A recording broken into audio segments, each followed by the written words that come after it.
اعوذ باللہ من الشیطان الرجیم بسم اللہ الرحمن الرحیم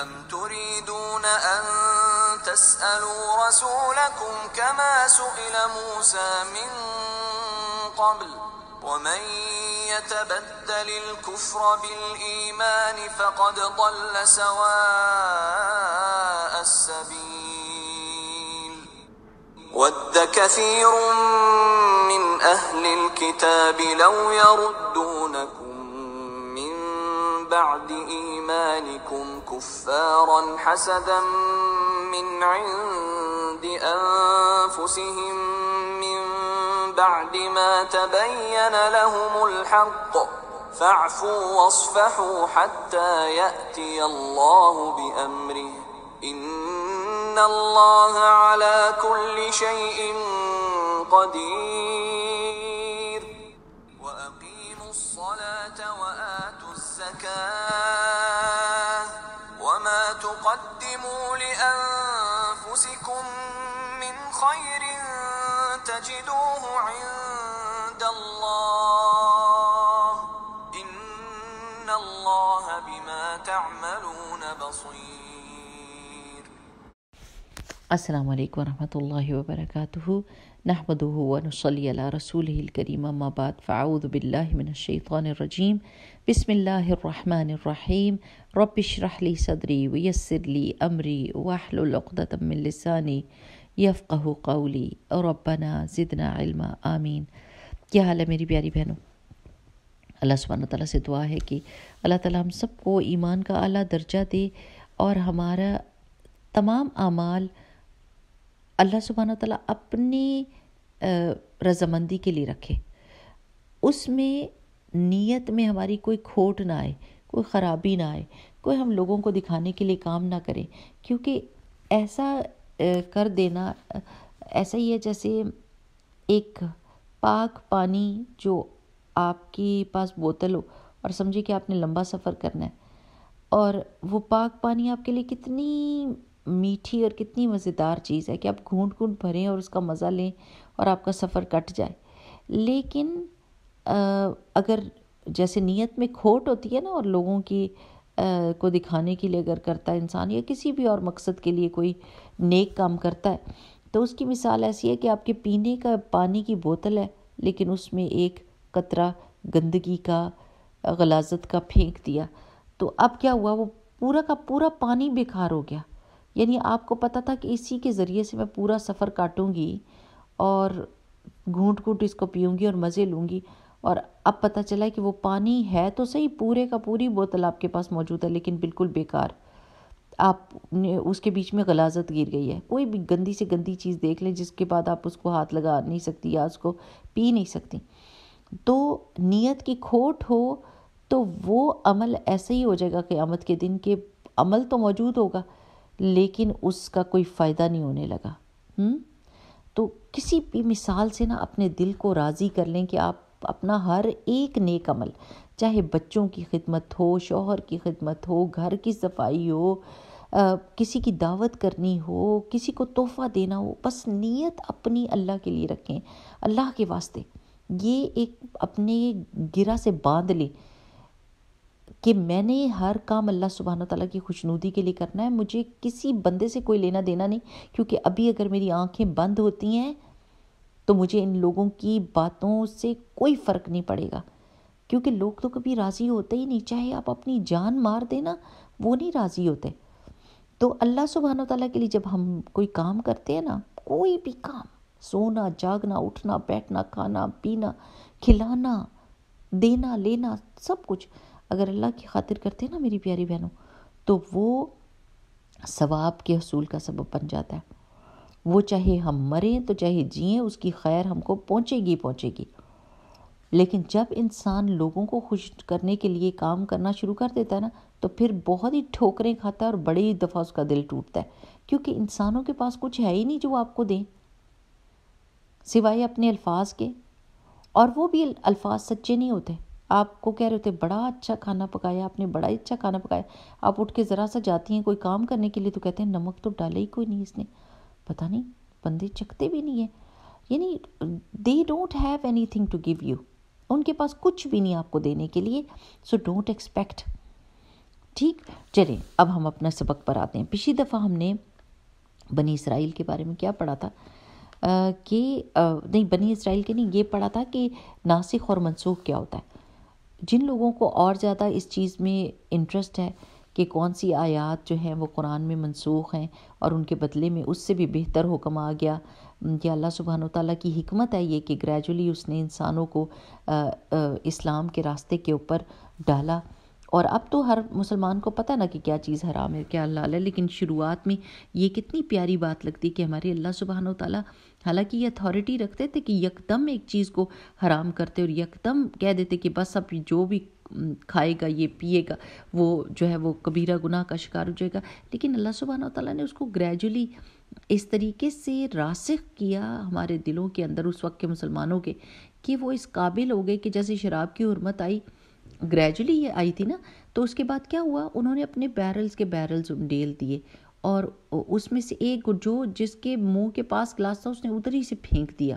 اتنی طاقت ان میں پیدا ہو گئی. تو الحمدللہ یہ اللہ سبحانہ تعالیٰ کی شان ہے، اللہ سبحانہ تعالیٰ کی شان ہے، اللہ تعالیٰ کی حکمت ہے. اللہ کرے کہ ہم کو اپنے رب کی حکمت اور اس کے پیار کی سمجھ آ جائے.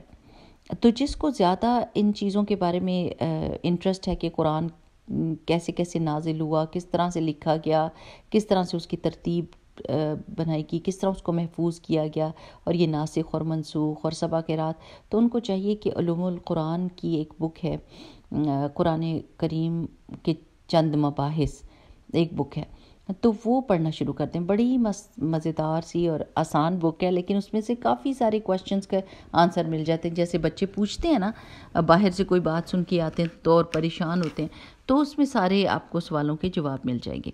آج کی ہم آیت پڑھتے ہیں، آیا نمبر 108، اور وہ کیا ہے؟ اعوذ باللہ من الشیطان الرجیم، بسم اللہ الرحمن الرحیم. ام تریدون، کیا تم چاہتے ہو، ان تسألو کہ تم سوال کرو، رسولکم اپنے رسول سے، کما جیسا کہ سئلا سوال کیا گیا موسیٰ علیہ السلام سے، من قبل اس سے پہلے. ومن یتبدل الکفر، اور جس نے بدل کر لے لیا کفر کو بالایمان، ایمان کے بدلے میں، فقط تو تحقیق، یعنی تحقیق کا مطلب ہوتا ہے کنفرمڈ بات ہے، ضل وہ بھٹک گیا، سواء السبیل سیدھے راستے سے. ود بہت ہی محبت رکھتے ہیں، یعنی دل سے چاہتے ہیں، کثیر بہت سارے، من اہل الکتاب اہل کتاب میں سے، لو یردونکم کہ وہ پھیر دیں تم کو، من بعد ایمانکم تمہارے ایمان کے بعد، کفارن کافر، یعنی کافر بنا کے چھوڑ دیں تمہیں، حسدن کس وجہ سے، حسد کی وجہ سے، من عند انفسہم جو ان کے اندر موجود ہے، من بعد اس کے بعد کے، ما تبینہ جو واضح ہو گئی، لہم الحق حق ان کے لیے، جو حق واضح ہو گیا تھا اس کے باوجود ان کے دلوں میں یہ محبت تھی کہ ایمان سے لوگوں کو ہٹا دیں. تو کرنے کا کام کیا ہے؟ فعفو ان کو معاف کرو، وصفحو اور درگزر کرو، حتیٰ یہاں تک کہ یاتی اللہ لے آئے اللہ تعالیٰ بامرہ اپنے حکم کو. ان اللہ بشک اللہ تعالیٰ علی کل شیء قدیر پر ہر چیز کے قدرت رکھنے والا ہے. اور کیا کرو؟ وَأَقِيمُوا الصَّلَاةَ اور نماز کو قائم کرو، وَآتُوا الزَّكَاةَ اور زکوٰۃ کو دو، وَمَا تُقَدِّمُوا اور جو تم آگے بھیج دو گے، لِأَنفُسِكُمْ اپنے نفسوں کے لیے، من خیر بھلائی میں سے، تجدوہ تم پا لو گے اس کو، عند اللہ اللہ کے پاس. ان اللہ بشک اللہ تعالیٰ، بما تعملون ساتھ اس کے جو تم عمل کرتے ہو، بصیر دیکھنے والا ہے. بہت ہی خوبصورت آیت ہے اور سمجھنے والی ہے کہ کیا اے مسلمانوں، کیا آپ اپنے نبی سے ویسے ہی سوال کرو گے جیسے موسیٰ علیہ السلام سے پہلے سوال کیے گئے؟ یعنی یہودیوں کا ایک طریقہ تھا، وہ سوال اس لیے کرتے تھے کہ وہ ماننا نہیں چاہتے تھے. یعنی کچھ سوال تو بڑے کنسٹرکٹیو ہوتے ہیں، جیسے صحابہ کرام نے پوچھے اور اللہ سبحانہ تعالیٰ نے ہم کو بتائے کہ یسألونک عن الہ الا، وہ آپ سے چاند کے بارے میں، گھٹنے بڑھنے کے بارے میں پوچھتے ہیں. یسألونک ماذا ینفقون، وہ آپ سے سوال کرتے ہیں کہ وہ کیا خرچ کریں. بہت سارے سوال صحابہ نے بھی کیے تھے، لیکن ان کا مقصد کیا تھا؟ نیکی کرنے کی تمنا، نیکی میں کلیئرٹی ان کو چاہیے تھی۔ سوال کے پیچھے کوئی نیت بھی تو ہوتی ہے نا۔ لیکن موسیٰ علیہ السلام کی قوم نے جو سوال کیے تھے وہ کس لیے کیے تھے؟ نہ ماننے کے لیے، ان کا دل ہی نہیں چاہتا تھا ماننے کے لیے، اور مطالبے کرتے تھے۔ یعنی سوال کا یہاں پر مطلب ایک تو یہ سوال ہو سکتا ہے کہ بہت ہی زیادہ کوشچن کرتے تھے کسی بھی بات کو ماننے سے پہلے، کسی حکم کو ماننے سے پہلے بہت ساری باتیں کرتے تھے، سوال کرتے تھے۔ اور دوسرا مطالبے بتھیرے کرتے تھے کہ اب ہمارے لیے یہ کر دیں، اب یہ کر دیں۔ وہ نہیں کہتے تھے لن نصبر علی طعام واحد، ہم نہیں صبر کرنے والے ہرگز ایک کھانے کے اوپر۔ تو اپنے رب سے کہو کہ ہم کو یہ دے اور یہ دے اور یہ دے۔ اور کیا کہتے تھے؟ لن نؤمن حتی نری اللہ جہرا، ہم کبھی بھی آپ پر ایمان نہیں لائیں گے جب تک ہم اللہ تعالیٰ کو سامنے نہ دیکھ لیں گے۔ اور جب گائے کو ذبح کرنے کا حکم آیا تو کیا کہتے تھے؟ اپنے رب سے یہ پوچھو کہ اس کا وہ کیسی ہو، اپنے رب سے پوچھو کہ اس کا رنگ کیسا ہو، اپنے رب سے پوچھو کہ ہم کو نہیں سمجھ آ رہی کہ وہ کیسی ہے، because they didn't want to do it, ان کا دل ہی نہیں چاہتا تھا کرنے کے لیے۔ تو ایسے سوالوں سے سختی سے منع کیا گیا، کیونکہ کچھ سوال میری پیاری بہنوں کفر تک لے جاتے ہیں، نعوذ باللہ۔ اگر بندہ بہت سوالوں میں پڑ جائے نا تو وہ کفر میں پڑ جاتا ہے۔ رسول اللہ صلی اللہ علیہ وسلم نے ایک دفعہ فرمایا تھا کہ سب سے برا آدمی کون سا ہوتا ہے؟ کہ جس کے سوال کی وجہ سے کوئی چیز حرام ہو جائے۔ یعنی ایک کھلی آپشن ہے کہ بھئی یہ کرو، اب آپ نے اس میں سے مین میں ایک نکالنی شروع کر دی اور سوال کرنے شروع کر دیے تو وہ بالکل اسپیسیفک چیز ہو جائے گی نا۔ جیسے آپ کسی بچے سے کہیں نا کہ آپ نے گھر میں آرام سے رہنا ہے، میں اب جا رہی ہوں اور میں ابھی آتی ہوں، تو اب بچہ پوچھے کیا میں کمپیوٹر پہ نہیں کھیل سکتا؟ وہ کہے گی نہیں۔ کیا میں پانی کے ساتھ نہیں کھیل سکتا؟ وہ کہے گی نہیں۔ کیا میں ٹی وی نہیں دیکھ سکتا؟ نہیں۔ تو اتنے سوال پوچھنے کی کیا ضرورت تھی؟ آپ چپ کر کے بیٹھے رہتے، جو ماں کہہ رہی تھی کہ گھر میں آرام سے رہو تو بس آرام سے رہ لیتے۔ جتنے زیادہ بندہ سوال کرے گا اتنی زیادہ ریسٹرکشن لگتی جائے گی اور نہ ہوتی جائے گی۔ تو جو بھی سوالوں کے ذریعے سے اس کی نیت اس کے پیچھے نہ ماننے کی ہوتی ہے تو اس سے کیا ہوتا ہے کہ انسان کی زندگی مشکل ہو جاتی ہے۔ تو اللہ سبحانہ وتعالیٰ کہتے ہیں کہ جس نے ایمان کے بدلے میں کفر کو بدل کر لے لیا، یعنی کچھ سوال کفر تک پہنچا دیتے ہیں، فقط ضل سواء السبیل، تو وہ سیدھے راستے سے بھٹک گیا۔ اب سیدھا راستہ کیا ہے؟ درمیانی راہ ہے نا، تو وہ ایکسٹریم میں چلا جائے گا، وہ سیدھی راہ پر نہیں رہے گا، وہ ایکسٹریم میں چلا جائے گا، یا تو نہ کرتے ہوئے ایکسٹریم میں چلا جائے گا یا ہاں کرتے ہوئے ایکسٹریم میں چلا جائے گا۔ اور اسلام کیا ہے؟ اسلام کیا ہے؟ میانہ روی اختیار کرنا، سیدھا راستہ اختیار کرنا، فطرت کے مطابق راستہ اختیار کرنا، جو انسان کے لیے ڈویبل چیزیں ہیں وہ اللہ سبحانہ تعالیٰ نے ہم کو کہی ہیں۔ اللہ سبحانہ تعالیٰ نے بالکل ایکسٹریم میں دونوں سائڈ پر جانے سے منع کیا، سیدھا راستہ جو اللہ نے کہہ دیا وہ کر دو۔ وَدَّ كَثِيرٌ، یہ آگے کیا اللہ سبحانہ تعالیٰ فرما رہے ہیں کہ دل سے یہ چاہتے ہیں اہل کتاب کہ وہ لوگوں کو ایمان کے بعد کفر میں ڈال دیں۔ آپ کو پتہ نا کہ قرآن پاک میں ہی آتا ہے کہ اللہ سبحانہ تعالیٰ نے فرمایا کہ اہل کتاب میں سے، یہود میں سے کچھ لوگ ایسے ہیں جو چپ کر کے کہتے ہیں اپنے ساتھیوں کو کہ صبح تم جو ہے نا ایمان لے آؤ اور اعلان کر دو کہ تم مسلمان ہو گئے ہو، اور شام ہو تو کہہ دو ہم نے کفر کر دیا، ہم نہیں مانتے یہ بات، ہم اسلام سے خارج ہیں، تاکہ لوگوں کے دل ہل جائیں اور وہ کہیں یہ تو پڑھے لکھے ہو کر اگر انہوں نے دین اسلام کو چھوڑ دیا تو اس کا مطلب ہے کہ دین اسلام میں ضرور کوئی ایسی بات ہوگی، تو لوگوں کے بھی پاؤں اکھڑ جائیں گے اور لوگوں کے دل بھی اسلام سے ہٹ جائیں گے۔ یعنی ڈیفرنٹ طریقے اختیار کرتے تھے جس سے اسلام سے لوگ متنفر ہوں یا اسلام سے پھر جائیں۔ اور کس وجہ سے کرتے تھے؟ حسد کی وجہ سے۔ ان کو یہ حسد لگتا تھا کہ اسلام میں اتنے زیادہ لوگ کیسے داخل ہو رہے ہیں، محمد رسول اللہ صلی اللہ علیہ وسلم کیسے کامیاب ہو رہے ہیں۔ ان کا بیسک مسئلہ جو تھا نا وہ دنیا کا تھا، کہ ان کے ہاتھ سے دنیا جا رہی تھی، سرداری جا رہی تھی، اور ان کے اندر اتنا تکبر تھا کہ وہ کسی دوسرے کی بڑائی ماننے کو تیار ہی نہیں تھے۔ ان کو یہ تھا کہ بنی اسرائیل سے کیوں نہیں پیغمبر آیا، بنی اسماعیل سے کیوں آ گیا، ہم تو اس کو کبھی بھی نہیں مانیں گے، صرف اس وجہ سے کہ خاندان ڈیفرنٹ ہو گیا۔ ورنہ تو آخری نبی پر ان کا ایمان تھا اور وہ انتظار کر رہے تھے. اور کہا جاتا ہے کہ اسی وجہ سے تو وہ مدینہ کے آس پاس آباد ہوئے تھے کہ وہ ان کو ان کی کتابوں میں بتایا گیا تھا کہ آخری نبی کا ظہور کیسے ہوگا، اور ان نبی کی ساری پہچان دی گئی تھی، اور انہوں نے پہچان بھی لیا تھا محمد رسول اللہ صلی اللہ علیہ وسلم کو، لیکن اپنی حسد کی وجہ سے. اچھا مجھے یہ بتائیں کہ حسد کس سے ہوتا ہے انسان کو؟ جس کے پاس آپ سے بہتر کوئی چیز آ جائے اسی سے حسد ہوتا ہے نا میری پیاری بہنوں. تو ان کو یہ حسد لگا کہ مسلمانوں کے پاس ہم سے بھی بہتر چیز آ رہی ہے. اللہ سبحانہ وتعالیٰ نے کیا کہا تھا؟ الیوم اکملت لکم دینکم واتممت علیکم نعمتی ورضیت لکم الاسلام دینا. ایک مکمل دین ہمارے ہاتھ میں آ گیا تھا.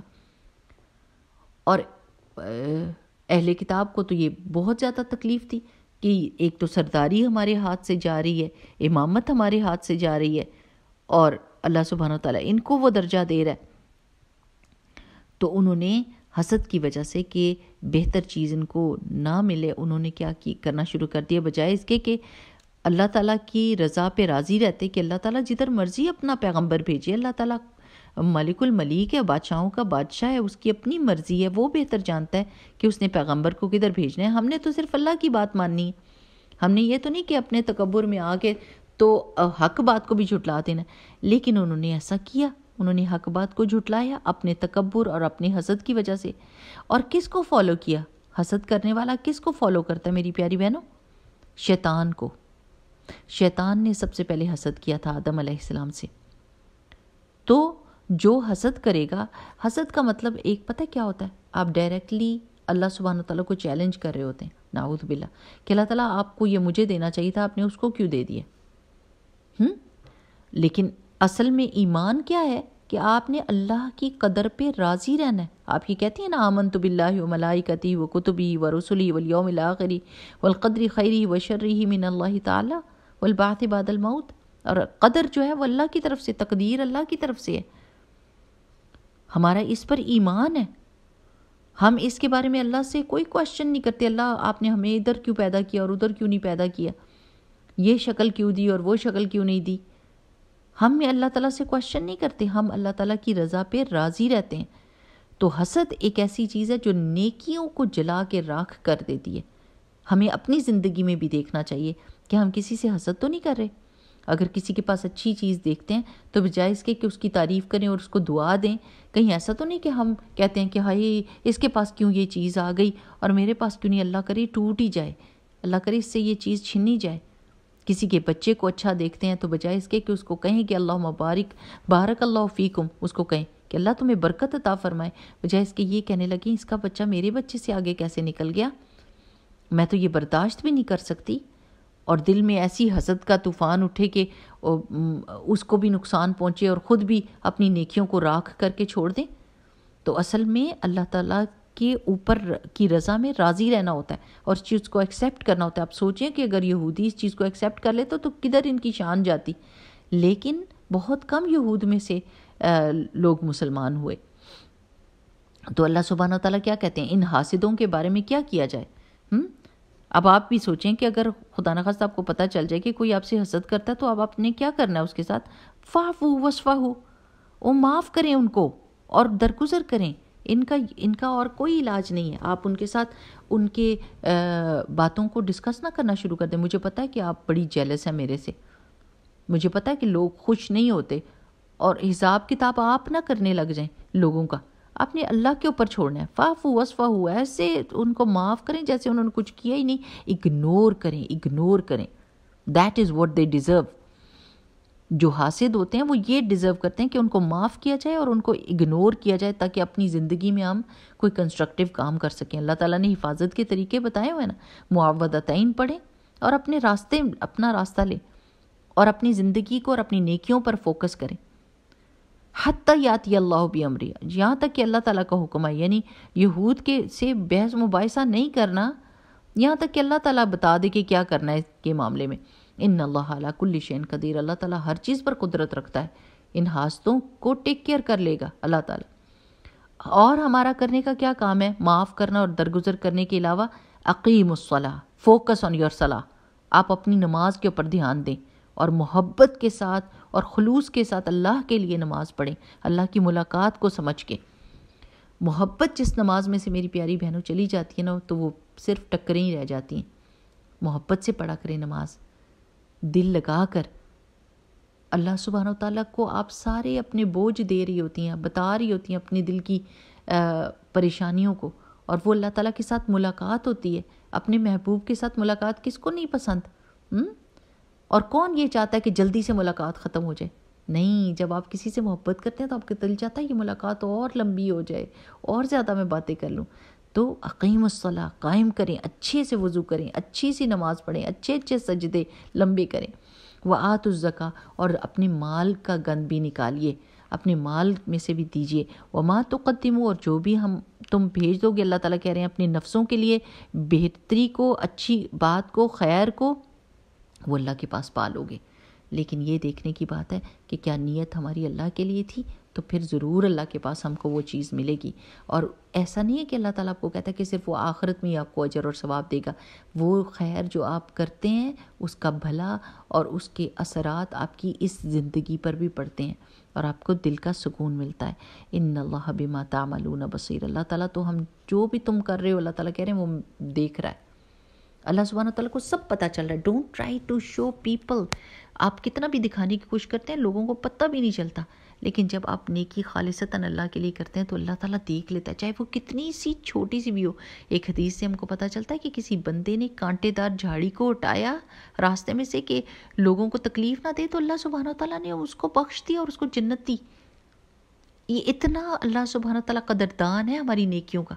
تو میری پیاری بہنوں، ذرا اپنی نیتوں کا تو ہم جائزہ لے لیں، اور یہ کوشش کریں کہ ہمارے سارے کام چھوٹے بڑے سب اللہ سبحانہ تعالیٰ کے لیے ہوں، اور ہم حسد بالکل نہ کریں کسی سے، لوگوں کی خوشیوں میں کو دیکھ کر خوش ہوں، اور اللہ تعالیٰ سے دعا کریں کہ اللہ تعالیٰ ہمیں بھی برکت عطا فرما۔